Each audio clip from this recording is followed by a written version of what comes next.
Galveston Orphan Bazaar by Mark Twain. Address at a fair held at the WALDORF Astoria, New York in October 1900, in AID of the Orphans at Galveston. Chapter 1. Expected that the governor of Texas would occupy this place first and would speak to you, and in the course of his remarks would drop a text for me to talk from.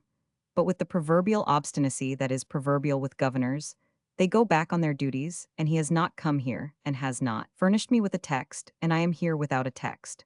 I have no text except what you furnish me with your handsome faces, but I won't continue that, for I could go on forever about attractive faces, beautiful dresses, and other things.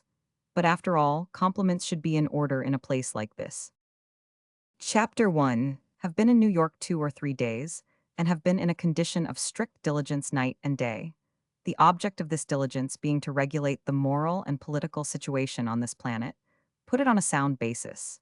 And when you are regulating the conditions of a planet, it requires a great deal of talk in a great many kinds of ways. And when you have talked a lot, the emptier you get, and get also in a position of corking. When I am situated like that, with nothing to say, I feel as though I were a sort of fraud. I seem to be playing a part, and please consider I am playing a part for want of something better, and this is not unfamiliar to me. I have often done this before. When I was here about 8 years ago, I was coming up in a car of the elevated road. Very few people were in that car, and on one end of it there was no one, except on the opposite seat, where sat a man about 50 years old, with a most winning face and an elegant eye, a beautiful eye.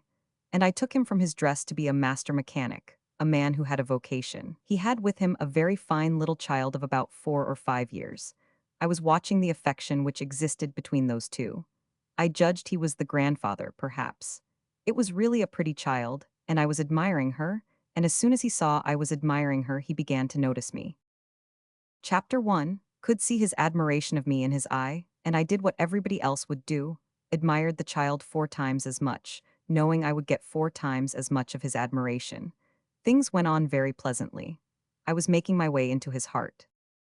By and by, when he almost reached the station where he was to get off, he got up, crossed over, and he said, "Now I am going to say something to you which I hope you will regard as a compliment." And then he went on to say, "I have never seen Mark Twain, but I have seen a portrait of him, and any friend of mine will tell you that when I have once seen a portrait of a man, I place it in my eye and store it away in my memory, and I can tell you now that you look enough like Mark Twain to be his brother.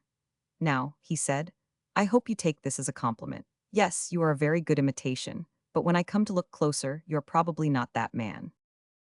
Chapter 1 said, "I will be frank with you. In my desire to look like that excellent character I have dressed for the character, I have been playing a part."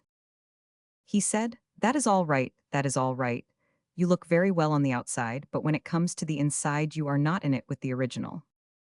So when I come to a place like this, with nothing valuable to say, I always play a part. But I will say before I sit down that, when it comes to saying anything here, I will express myself in this way. I am heartily in sympathy with you in your efforts to help those who were sufferers in this calamity, and in your desire to help those who were rendered homeless.